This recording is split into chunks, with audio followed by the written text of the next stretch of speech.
Welcome to everybody.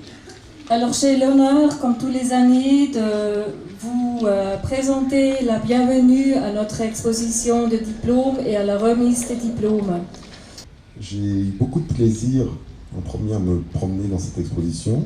J'ai pris le temps, je suis venu assez à l'avance pour faire le tour des œuvres. Et heureusement, je suis tombé sur une œuvre qui m'a donné une réponse, qui dit je ne sais pas quoi faire. Une belle pièce vidéo que vous pouvez voir au sous-sol. Je ne sais pas quoi faire. L'espace, les mouvements des choses, les accidents, quoi encore, je sais pas moi tout. Tu vois, j'avais raison il y a 5 ans.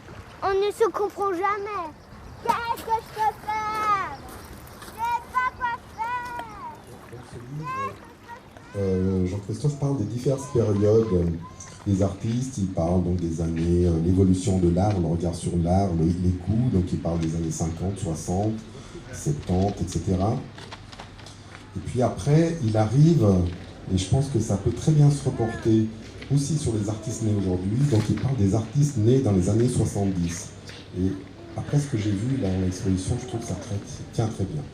Les artistes nés dans les années 70 ne peuvent ni absorber, ni même réagir à quelque chose. Ils n'ont à racheter aucune génération d'artistes antérieurs. Ils n'ont pas à se défendre contre une génération de parents. La politique s'est réduite à une politique domestique.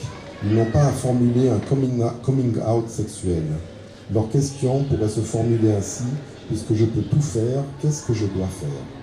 Je pense que là est leur grande chance, dans la redécouverte de l'espace de résonance émotionnelle. L'intériorisation de technologies avancées mène à une conception de la liberté qui n'est pas déterminée par des résistances extérieures, à part les résistances matérielles, mais qui ne trouve son expression que par celle que les artistes eux-mêmes génèrent. Qui suis-je?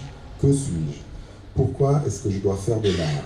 Le point d'ancrage, c'est alors la recherche du moi propre à partir d'une pensée et d'une conscience du présent. Penser le présent, c'est le plus difficile. Je le présenterai de manière plus détaillée, etc. dans la section suivante.